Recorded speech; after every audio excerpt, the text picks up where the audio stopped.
გამარჯობა.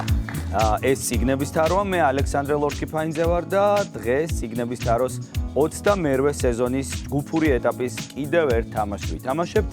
ერთმანეთს კი დაუპირისპირდებიან პიკნიკი მტკვრის პირას და ილიონი. გამარჯობა. როგორ გიკითხოთ? გადასარევად. რა კარგია, რაღაცა განწყობა უკვე თავიდანვე ისეთია, რომ ამაზე იმან ხომ არ იმოქმედა, რომ სამი თამაშის ჩატარება გიწევთ ჯგუფურ ეტაპზე. ხო, მაგრამ ნუ მოეშვებით, მაინც თითოეულ ქულას მნიშვნელობა აქვს ჯგუფურ ეტაპზე.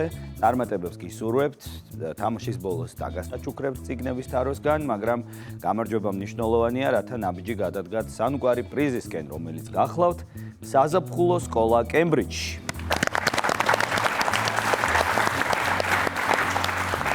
აქვე აღნიშნოთ, რომ წიგნების თაროს 22-ვე სეზონის პარტნიორია გამომცემლობა ინტელექტი. და აქვე ვკითხოთ გუნდებს არიან თუ არა მზად რომ დავიწყოთ თამაში. რა თქმა უნდა. დათხრა. დავიწყოთ თამაში წიგნების თარო. პირველი რაუნდი.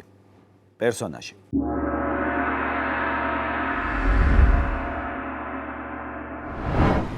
გამოიცანით პერსონაჟი, რომელიც საუკუნეების წინ გამოჩნდა.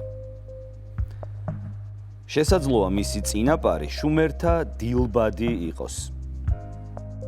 გავრცელებული გადმოცემების თანახმად, მისი გარეგნობა მზეთუნახავისას წააგავს. გმირი მიუვალ კლდეებზე ცხოვრობს. ერთი კონკრეტული საქმის მიმდევრების აზრით, იგი მოსიყვარულე დედაა, რომელიც ამავე საქმის გამოჩენილ წარმომადგენლებს ხიბლავს და წყალობას არაკლებს. მაგრამ თუ ვინმე უღალატებს, არ დაინდობს, ზვავს გაატანს ან კლდეზე გადაჩეხავს. მისი სახელი ძრწოლვითა და პატივისცემით წარმოითქმის. ყავს ვაჟი, რომელიც მარადიულ სასჯელს მთაზე მიჯაჭვული იხდის. ბოლოს კი გეტყვით, რომ ქართული მითოლოგიის. აბა, ილიონი. დალი უნდა იყოს ესე. ვინ უნდა იყოს? დალი. დალი. იმიტომ რომ თაზე მიჯაჭვული ამირანია და დალის შვილი იყო. ამირანის დედა არის დალი. მე მგონი, იმედი. და ვინ არის დალი ხო? ვერ მეტყვი მარი. ნადირობის ქალღმერთი. ქართულ, უფრო კონკრეტულად, სვანურ წარმოდგენებში და მითოლოგიაში, ხო? ეს სწორი პასუხია ნამდვილად დალი. დალიმ ამჯერად წყალობა გამოიჩინა ილიონის მიმართ და 3-0 ანგარიში გახსნეს გოგონებმა. პირველი რაუნდი გავიარეთ, მეგობრებო. ხო არ გქონდათ ვერსია შემთხვევით? კი. გავაგრძელოთ მეორე რაუნდი, ციტატა.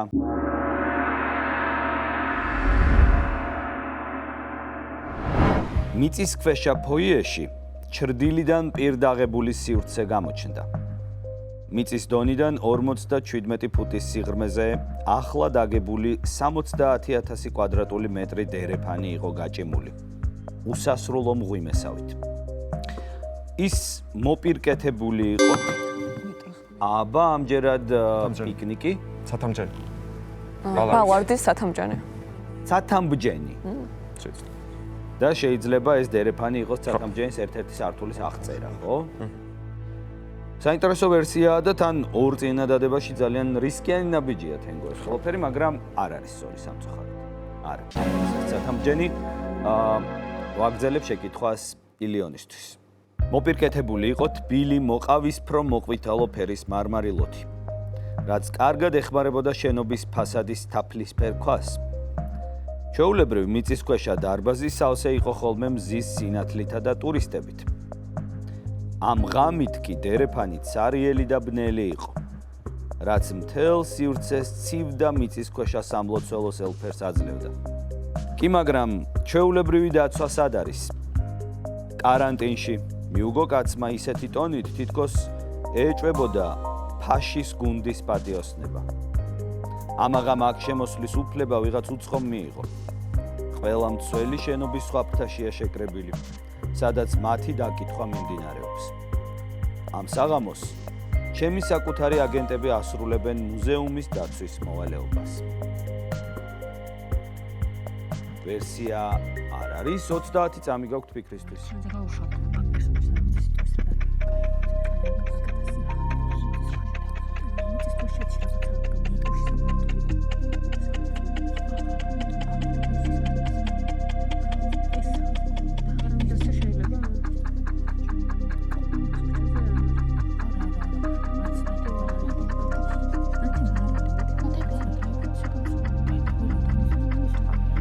სამი, 2, 1 ამოიწურა 30 წამი.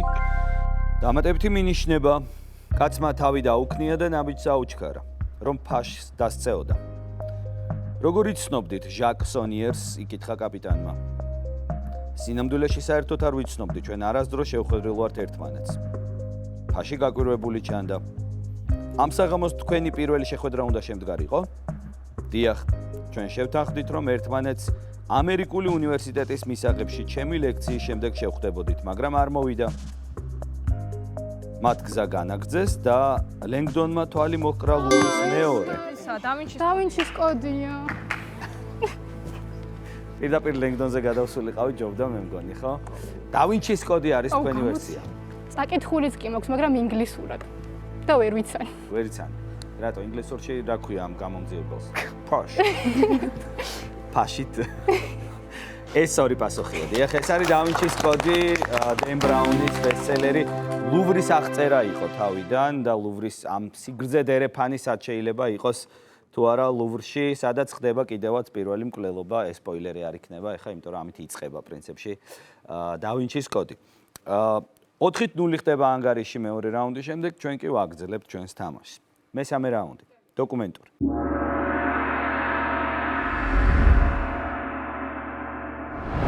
ახლა კი დაასახელეთ ნაწარმოები, რომელიც გასული საუკუნის პირველ ნახევარში გამოიცა და დღემდე რჩება ერთ-ერთ ყველაზე გაყიდვად წიგნად არამხატვრულ ლიტერატურაში. იგი თითქმის 2 წლის განმავლობაში იწერებოდა და პირველად ავტორის გარდაცვალებიდან 3 წლის შემდეგ დაიბეჭდა. გამოსაცნობ ნაწარმოებს არ აკლდა სკანდალები თუ კონსპირაციული თეორიები. მაგალითად, ხელნაწერის ანალიზის დროს აღმოჩნდა, რომ რამდენიმე ჩანაწერი გაკეთებული იყო ბურთულიანი კალმით, რის გამოც გაჩნდა ეჭვი, რომ აღნიშნული ეპიზოდები ავტორის მამამ ჩაამატა. ბოლოს გეტყვით, რომ გამოსაცნობ ნაწარმოებში მსოფლიოსთვის ურთულეს პერიოდში ნორჩი გოგონასა და მისი ოჯახის მრავალი ფიცე ილიონი ასწრებს. გისმენთ? არ იქნება ეგ. 3? ანა ფრანკის დღიური, მაგრამ არამხატრულიო. არამხატრულია. ბურთულიანი გამეწერდა. არ და მამა მაჩუქა ის. თქვენ თუ დაამტკიცებთ, რომ გამონაგონია ეს ყველაფერი. ეს არის ანა ფრანკის დღიური, მეგობრებო. კი, ანა ფრანკის დღიური. ოტო ფრანკი იყო ანას მამა, რომელმაც შემდეგ გამოსცა ეს დღიური, ბევრი იზრუნა იმაზე, რომ მთელ მსოფლიოს გაეგო ამ დღიურის შესახებ და დღემდე პრინციპში თანხმდებიან ლიტერატურათმცოდნეები, რომ რაღაცები ოტომ ჩაარედაქტირა, ასე ვთქვათ. და ამოაგდო და რაღაც. ხო, გაალამაზა, რასაც რედაქტორი აკეთებს ხოლმე, რა უჭირს პრინციპში. სწორი პასუხის შედეგად 7-0 ხდება ანგარიში, მე დავინახე ესე ტაპ-ტაპ დაგასწრეს ძალიან წამით. კარგით, ვეცადოთ შემდეგ რაუნდებში უფრო სხარტად ვიმოქმედოთ. მეოთხე რაუნდი, სხვადასხვა.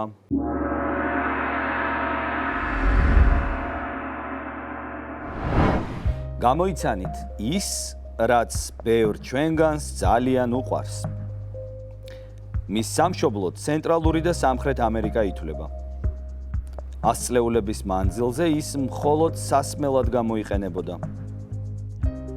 დაფქვილ ან მოხალულ მარცვლებს ისინი წყალს ურევდნენ, ხოლო შემდეგ ჩილის უმატებდნენ. შოკოლადი იყოს მოკლედ. შოკოლადი? ჩილით? კი. გიჭამიათ? არა. არ ვიჭამი. დაგილევიათ? არა. არა. იყართ? კი. ყველას. კი. ამ რაუნდის შემდეგ კიდევ უფრო შეგიყვარდებათ, ეს სწორი პასუხია, ეს არის შოკოლადი. შოკოლადი, რომელიც ლიტერატურაშიც ძალიან ისეთი უყვართ ავტორებს შოკოლადის ეგზოტიკის შემოტანა. როგორც ყალია შოკოლადისთვის, ჩარლი და შოკოლადის ქარხანა, რომელზეც ჩვენ მქონდა მინიშნება და ასე შემდეგ, მაგალითად ნინო ხარატიშვილთან ასევე შოკოლადს მნიშვნელოვანი როლი უკავია. მოკლედ, რაღაცა თავისი ეგზოტიკა მოაქვს ხოლმე შოკოლადს ლიტერატურაში. დადგა ის დრო, როცა ჩვენ უნდა გადავიდეთ ვიდეო რგოლზე და ჩვენი განვლილი პასუხებიდან რომელიღაცაზე დამატებითი საინტერესო ინფორმაცია შევიტყოთ. დენ ბრაუნი კრიპტოგრაფიით, სიმბოლოებითა და საიდუმლო საზოგადოებებით ახალგაზრდობიდანვე ინტერესდება. მის მთავარი ინსპირაციად იქცევა 1982 წელს გამოსული წიგნი წმინდა სისხლი და წმინდა გრაალი. დინამიკური სიუჟეტის შესაქმნელად ბრაუნი ისტორიულ მითებს იყენებს. ნაწარმოების მთავარი პერსონაჟი ჰარვარდის უნივერსიტეტის პროფესორი რობერტ ლენგდონია, რომელსაც ლურჯი მომხდარი მკვლელობის გამოსაძიებლად იძახებენ. ნაწარმოებს ხშირად აკრიტიკებენ სასულიერო პირები და მეცნიერები, ისტორიული ფაქტების დამახინჯების და სრულ ინფორმაციის გავრცელების გამო. მიუხედავად ამისა, და ვინჩის კოდი მსოფლიოს ერთ-ერთი ყველაზე გაყიდვადი წიგნია. 2006 წელს გამოსულმა ეკრანიზაციამ მსოფლიო მასშტაბით $750 მილიონ მეტი გამოიმუშავა. ბრუნდებით თამაში, ესე იგი დავინჩის კოდის ამ ესეთი ლიტერატურული მოვლენის შესახებ გავიგეთ დამატებითი ინფორმაცია და გადავდივართ უკვე მეხუთე რაუნდზე. მეგობრებო, მოემზადეთ მეხუთე რაუნდი. ვიდეო შეკითხვა.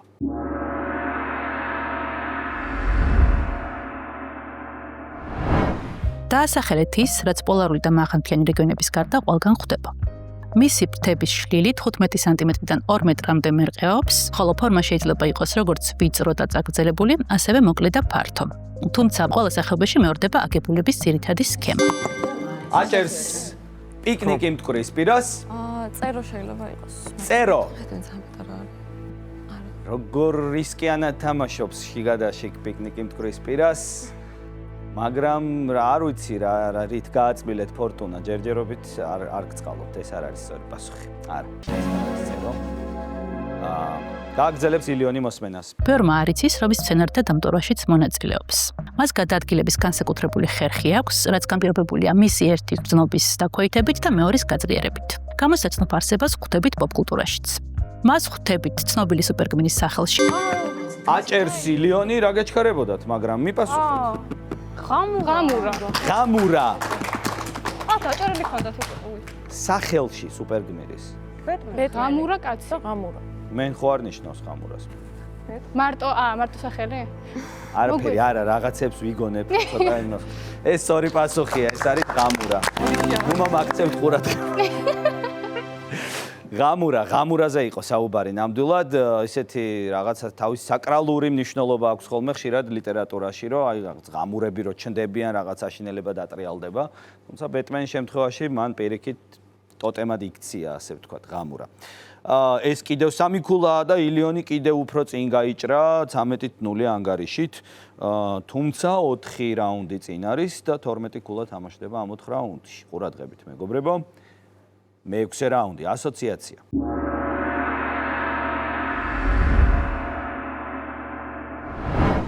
ომი, დეპრესია, ოჯახი, სიყვარული, რელიგია, პროფესია, სასოწარკვეთა, უიღბლობა, მილიონერი მამა, ნათესავები, მისტიკური შესაძლებლობა, განშორება, თაფლობის თვე, რელიგიური გაუგებრობა, გიტარა. ვერსია არ არის 30 წამი, იფიქროს ორივე გუნდმა.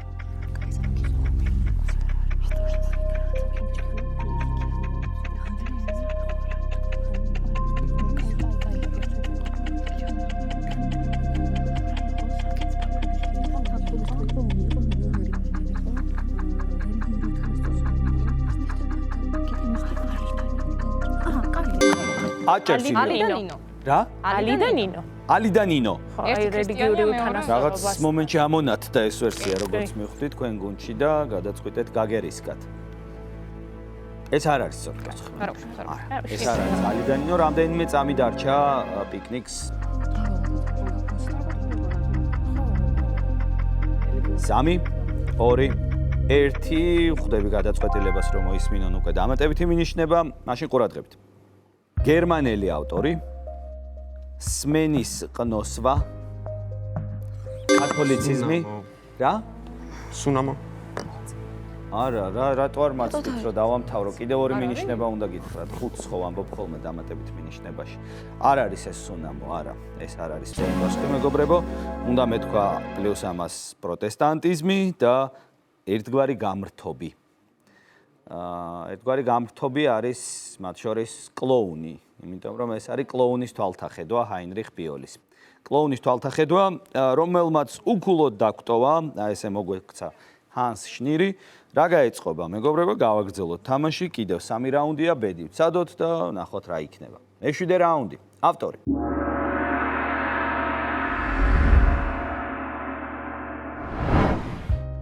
თქვენ უნდა დაასახელოთ ავტორი, რომელიც მე-20 საუკუნის პირველ ნახევარში დაიბადა.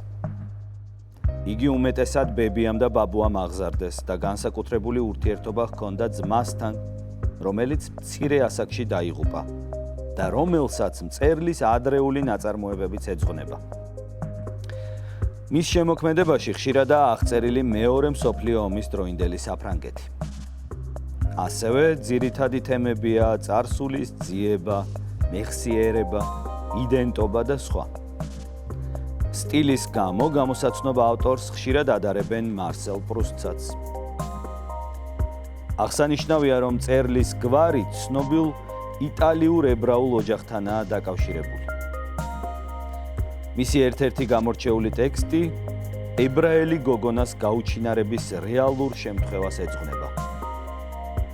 დასასრულს გეტყვით, რომ ავტორს მიღებული აქვს არაერთი პიკნიკი. პატრიკ მოდიანო. პატრიკ მოდიანო. მიუხედავად რამდენიმე გაუმართლებელი რისკისა, ისევ რისკავენ პიკნიკის მოთამაშეები და ისევ ცდილობენ, რომ ამის ფასად მაინც იბრძოლონ ბოლომდე. და მოაქვს შედეგი ამ ბრძოლას. ეს არის პატრიკ მოდიანო, ნამდვილად. პატრიკ მოდიანო, დორა ბრუდერის ამბავი, რომელსაც წერალი ჩაყვა, გამოიძია ერთი პატარა წარწერიდან, შეეცადა აღედგინა მთელი ისტორია ამ გოგონასი და მოდიანო შემდგომში დაფასდა იმითაც, რომ ნობელის პრემიაც მიიღო მან ლიტერატურაში. 13-3 ხდება ანგარიში. გადავინაცვლოთ შემდეგ რაუნდზე, მერვე რაუნდი, ეკრანიზაცია.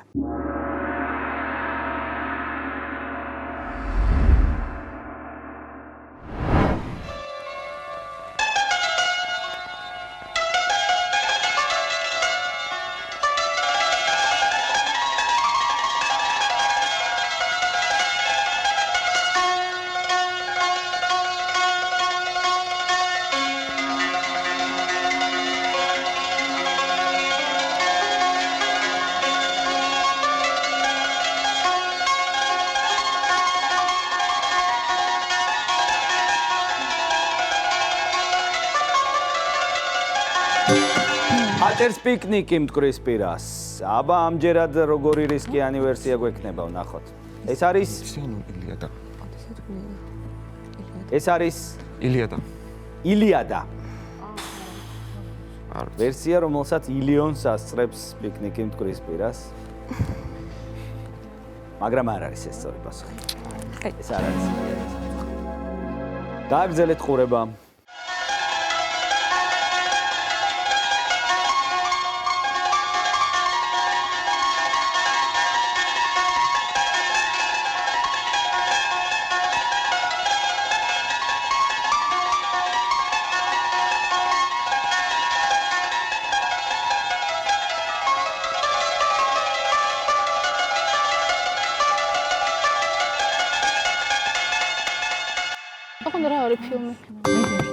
ილიონი. მედეა. მედეა. მედეა. ევრიპი. ოქროსაწმისი ჩანდა. ოქროსაწმისი ისა იცით რომ ეგრე გამოიყურებოდა უეჭვს. ტივი მიყავთ ერთი ქალი ტივზე ისა. არ არის უცნაური რომ ემთხვევა მაგნეინამ, იმიტომ რომ ეს არის მედეა, ეს სწორი პასუხია ნამდვილად. პიერ პაოლო პაზოლინის მედეასეული ინტერპრეტაცია და ეკრანიზაცია, მართლაც მედეაც ჩანდა და ხო, ბოლოს უკვე ჩანდა ის, რაც წარმოსახა პაზოლინიმ ოქროს საწმისად. ეს სწორი პასუხია და 3 ქულა ილიონის აქტივში მიდის. ამჯერად და ჩვენ გვჭება 1 რაუნდი ძირითად ლიტერატურულ რაუნდებში სათამაშოთ. მოიკრიბეთ ყურადღება. ნაწარმოების რაუნდს წარმოგიდგენთ გამომცემლობა ინტელექტი. მე-9 რაუნდი ნაწარმოები.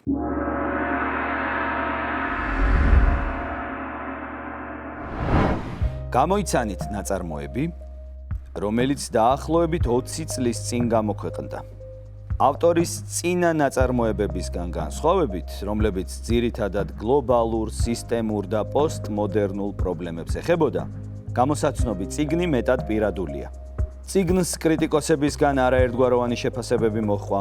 ერთმა ნაწილმა უმაღლეს დონეზე შეაფასა მწერლის ოსტატობა ტრავმის აღწერის სიზუსტისა და ენობრივი სისადავის გამო.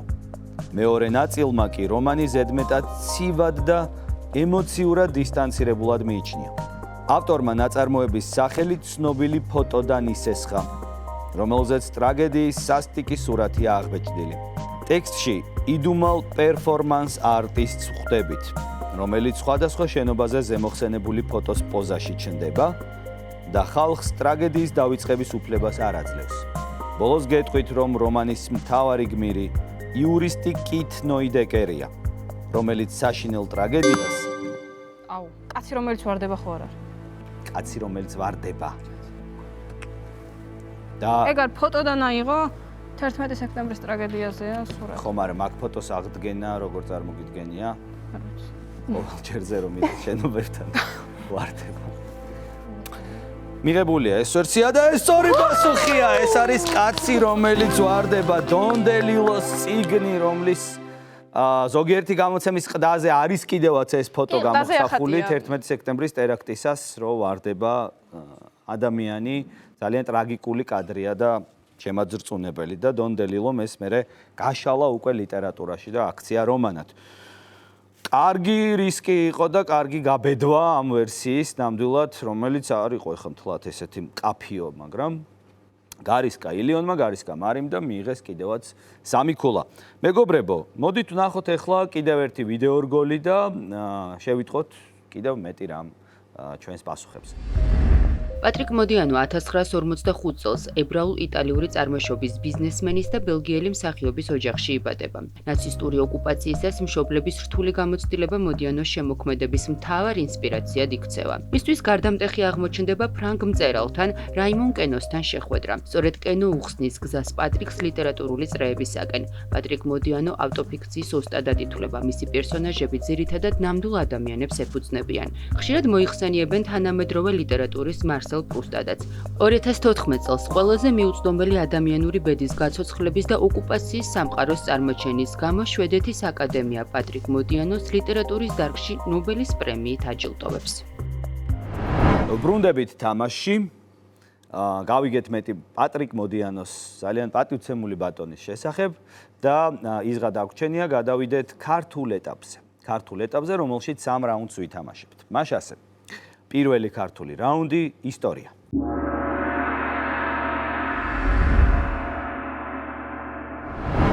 თქვენ უნდა გამოიცნოთ თავისი დროის ერთ-ერთი ყველაზე გავლენიანი ადამიანი საქართველოს ისტორიიდან. იგი მე-11 საუკუნის პირველ ნახევარში დაიბადა და როგორც ვარაუდობენ, სამეგრელოს მთავართა გვარიდან იყო. მისი გავლენის ზრდა მას შემდეგ დაიწყო, რაც ჯერ კიდევ ახალგაზრდა უფლისწული აღსაზრდელად მიაბარეს. მეფის ტახტზე ასვლის შემდეგ ურთულეს პერიოდში ის მეფის მარჯვენა ხელი გახდა. არა, გიორგი ჭყონდიდელი. ვინ ამბობს არაუმე? ეს არის გიორგი ჭყონდიდელი. ეს სწორი პასუხია, რა თქმა უნდა. მე-11 საუკუნე აღსაზრდელად უფლისწული დიდი გავლენების ადამიანი, რომელიც სახელმწიფო პოლიტიკას ფაქტობრივად კარნახობდა კიდევაც რაღაც პერიოდი დავით და ასე შემდეგ და ასე შემდეგ. მოკლედ გიორგი ჭყონდიდელზე იყო საუბარი. გავაგრძელოთ მეორე ქართული რაუნდი გეოგრაფია.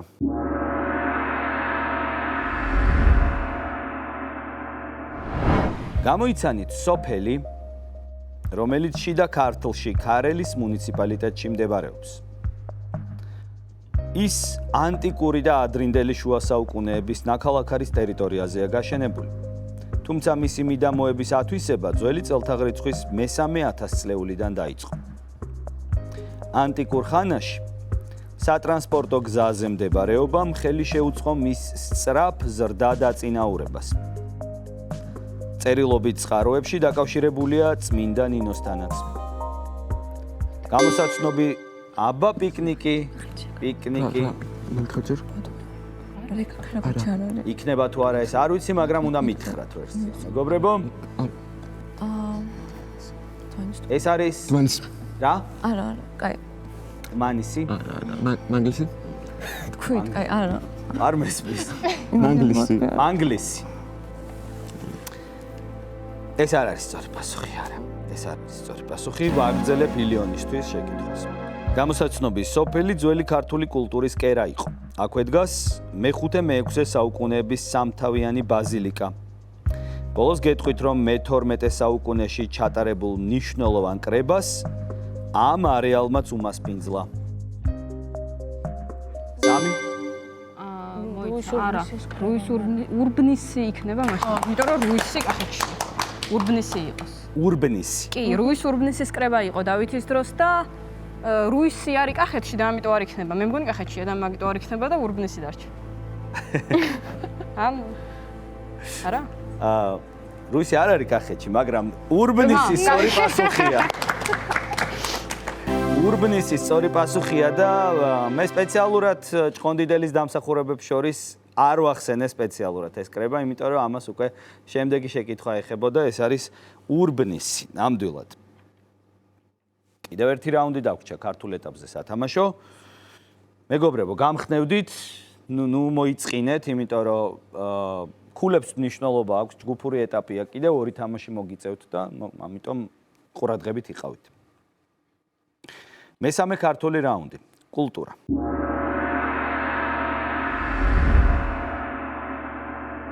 გამოიცანით ის, რაც აბორიგენულია საქართველოს ერთ-ერთი კუთხისთვის. მისი ყვავილი ორსქესიანია. თავად არის საშუალო ან მცირე ზომის, კონუსური ფორმის, საშუალო ზომის ფოთლით. სრულ სიმწიფეში სექტემბრის ბოლოს შედის. ძველად მას კაბისტონისა და კაბისტონას სახელით იცნობდნენ. სწორედ გამოსაცნობ ჯიშსა და მუჯურეთულთან ერთად მიიღება ღვინო ხვანჭკარა. ბოლოს გეტყვით, რომ რაჭა ლეჩხუმში გავრცელებული ვაზის ამ ჯიშის სახელი იმ მეფეს უკავშირდება, რომელმაც იგი გააშენა. ლიონი? ალექსანდროული ხო არ არის? ალექსანდროული. ალექსანდრეს უკავშირდება ვინმეს? მეფე ალექსანდრემ გააშენა თქვენი ვერსიით. იმედი. ეს სწორი პასუხია, ეს არის ალექსანდროული და ალექსანდროული შესაბამისად არის ღვინის სახეობაც და მისგან მერე მიიღება ხვანჭკარაც მათ შორის.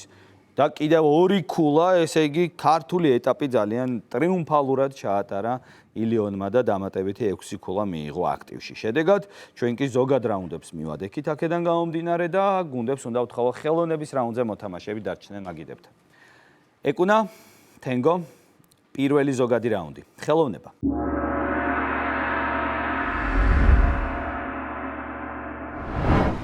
გამოიცანით კოლექტივი, რომლის ისტორია 1985 წელს ქალაქ აბინგდონის სკოლაში იწყება. მათი პირველი სახელი იყო On a Friday.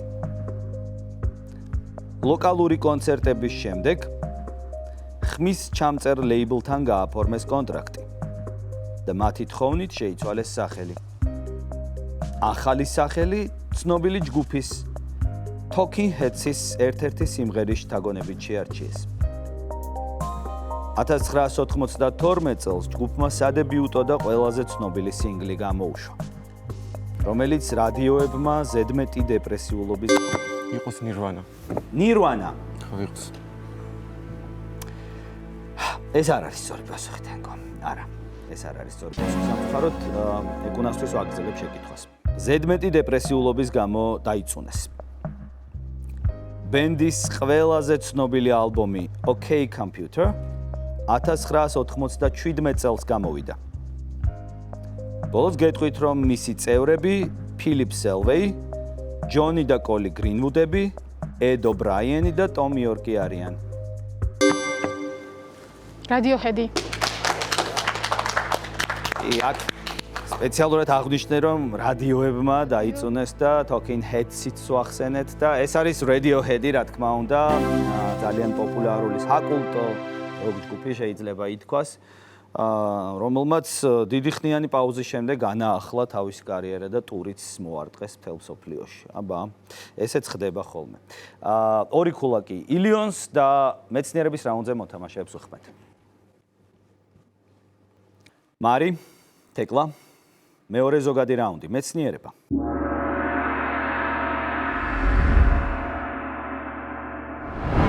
გამოიცანით ის, რისი სახელიც ლათინურიდან შეგვიძლია ვთარგმნოთ როგორც ვასხივებ. ყველაფერი კი მაშინ დაიწყო, როცა მე-19 საუკუნის ბოლოს ჯეიმს კლერკ მაქსველმა და ჰაინრიხ ჰერცმა ელექტრომაგნიტური ტალღების არსებობა დაამტკიცეს. გულიელმო მარკონიმ 1890-იან წლებში შექმნა წარმატებული უსადენო ტელეგრაფის სისტემა. მანვე გადასცა პირველი სიგნალი ატლანტის ოკეანის მიღმარისთვისაც ნობელის პრემიაც მიიღო. ამ გამოგონებაზე საუბრისას ხშირად ახსენებენ ნიკოლა ტესლასა და ალექსანდრ პოპოვს. ბოლოს გეტყვით, რომ ჩვენ იგი წინა კითხვაში და მის შედეგად რადიო. ეს არის რადიო ნამდვილად. რადიო, რომელიც გამოიგონა მარკონიმ, თუმცა მასთან დაკავშირებით ხშირად ახსენებენ ხოლმე პოპოვსაც, ტესლასაც და მთელი მეცნიერებს, ვინც მე ჩამოვთვალე და ჩვენ ერთგვარად გავაგრძელეთ თემა რადიოჰედიდან რადიოზე გადავედით. ორი ქულა პიკნიკს მტკვრის პირას და სპორტის რაუნდზე მოთამაშეებს ვხმეთ. ლიზი, სანდრო, მესამე ზოგადი რაუნდი, სპორტი.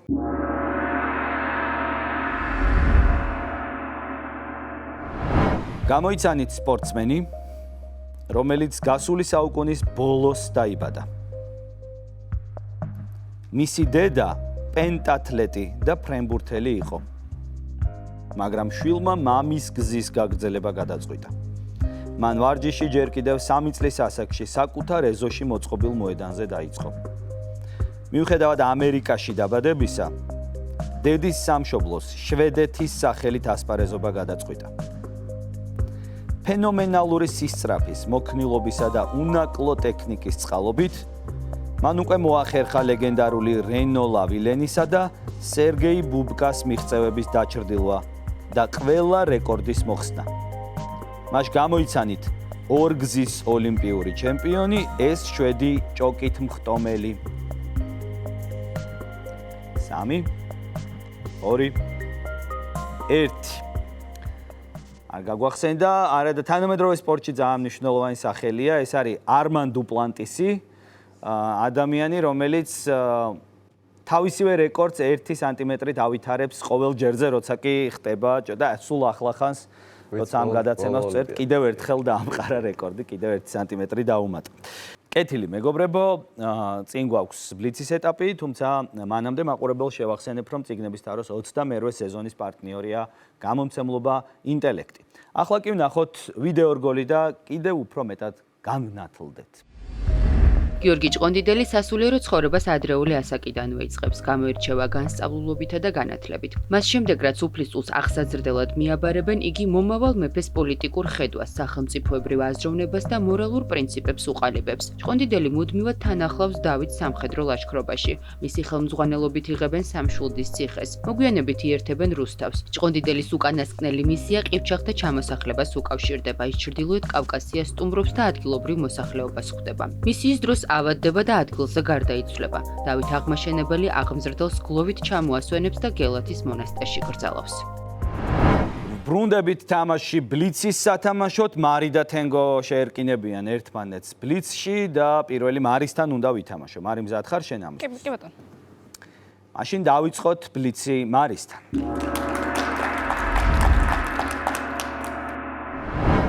დავიწყოთ. სადავრი პოეტია შარლ ბოდლერი. ფრანგი. სწორედ ვის ეკუთვნის ნისლფნილის სერია? სანდერსონი. სწორედ რომელ საუკუნეში დაიწერა ანა კარენინა?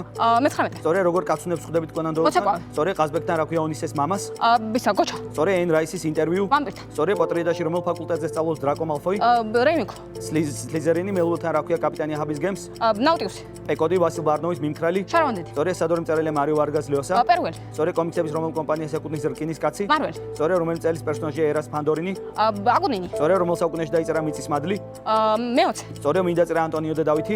ბისა ქაჩხაძე. სწორედ სერვანტესთან რომელი რეგიონიდანაა დონ კიხოტი? ბლამანჩო. სწორედ ნარნიას ქრონიკებში რამდენი და ჰყავს პიტერს? 2. სწორედ რომელი წიგნის პერსონაჟია ჟულიან სორელი? წითელი და შავი. სწორედ სადორი ავტორია ალენ გინსბერგი?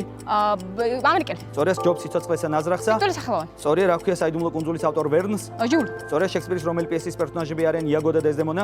ბისა ოტელო. სწორედ ბერძნულ მითოლოგიაში რის ღმერთია ეროსი? ვომის. სიყვარულის ვის ლექსია მემენტო მორი? გრანელი. სწორედ ორუელთა რა არსებაა ბენჯამინი? ღორი. ვირი. დრო ამოიწურა.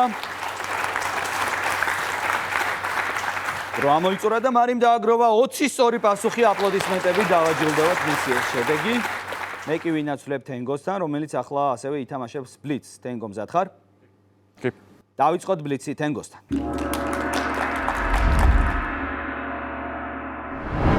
დავიწყოთ. სადავრი პოეტია ლორდ ბაირონი? ინგლისელი. სწორედ ვის ეკუთვნის პირველი კანონის ტრილოგია? აბერგრუბი. სწორედ რომელ საუკუნეში დაიწერა მადამ ბოვარი? თესმეტე. სწორედ რის მოედანზეა მკვლელობა აგათი კრისტისთან? შარლეგი. გოლფის ყაზბეგთან რა ქვია ძიძი ასმარს? ონისა. გუგუა გასტონ ლერუს ოპერის? მოჩვენება. მოჩვენება პოტრიედაში რომელ ფაკულტეტზე სწავლობს რონ უიზლი? გრიფინდორი. სწორია ვერთა რომელი გემით ეძებენ კაპიტან გრანტს? პეკოდი. დუნკანით ვასილ ბარნოვის ტრფობა? სწორედ სადორი მწერალია იზაბელ ალიენდე? ჩილელი. სწორედ კომიქსების რომელ კომპანიას ეკუთვნის ბეტმენი? დისი. სწორედ რომელი წელის პერსონაჟია კომისარი მეგრე? სიმერონი. სწორედ რომელ საუკუნეში დაიწერა შიმშილი? მეცხრე. სწორედ ვინ დაწერა თევზის წერილები? ჩოხელი. სწორედ იუმასთან რომელი რეგიონიდან დარტანი? გეკონია. სწორედ ნარნიას ქრონიკებში რამდენი ძმა ყავს პიტერს? 2. 1. სწორია რომელი წიგნის პერსონაჟია ჟორჯ დურუა? ნამის მეგობარი. სწორია სადორი ავტორია ჯეკ კერუაკი? ამერიკელი. სწორია ავსაკაცა ავის სიტყვა? ურთანის სოციალურსა. სწორია რა ქვია საბრალონის ავტორ ჰიუგოს? ვიქტორი. სწორია შექსპირის რომელი პიესის პერსონაჟები არიან პროსპერო და მირანდა? შემდეგი. ქარიშხალი ბერძნულ მითოლოგიაში რის ღმერთია თანატოსი? ჭედობის. სიკვდილის დრო ამოიწურა. დრო ამოიწურა და თენგომ დააგროვა 17 სწორი პასუხი, აპლოდისმენტები თენგოს. და დაუბრუნდით მოთამაშეების სათამაშო ადგილებს, რომ გამოვაცხადოთ საბოლოო ანგარიში. დღევანდელ თამაშში ანგარიშით 47-22 იმარჯვებს ილიონი, აპლოდისმენტები. პირველი ქულები მოიპოვეს ქვეჯგუფში და კარგი განაცხადია ეს იმისთვის, რომ კიდევ უფრო გაიმყაროთ პოზიციები ქვეჯგუფში, რათა გახვიდეთ მერე ჯგუფიდან კარგი ადგილით. მე კი გუნდისთვის პიკნიკი მტკვრის პირას გასამხნევებლად ვიტყვი, რომ სწორედაც ქვეჯგუფია და ორი თამაში წინ არის და ამიტომ ამბობდი, რომ თითოეულ ქულას მნიშვნელობა აქვს, შეიძლება გუნდებმა საერთო ქულები დააგროვონ და მერე მნიშვნელობა მიენიჭოს ანგარიშებს და მოკლედ როგორც ქვეჯგუფის ინტრიგას ახასიათებს ხოლმე, ყველაფერი შეიძლება მოხდეს. ამიტომ მოიწყენთ და შემდეგ თამაშებში აჩვენეთ ის, რაც მე ვიცი, რომ შეგიძლიათ. აპლოდისმენტები პიკნიკს მტკვრის პირას.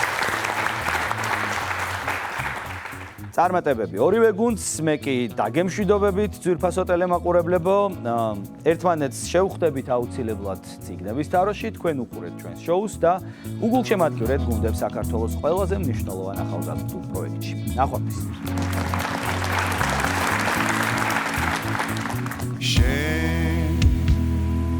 ვერ მასწავლი ჭკუას, მასწავლი ჭკუას. ან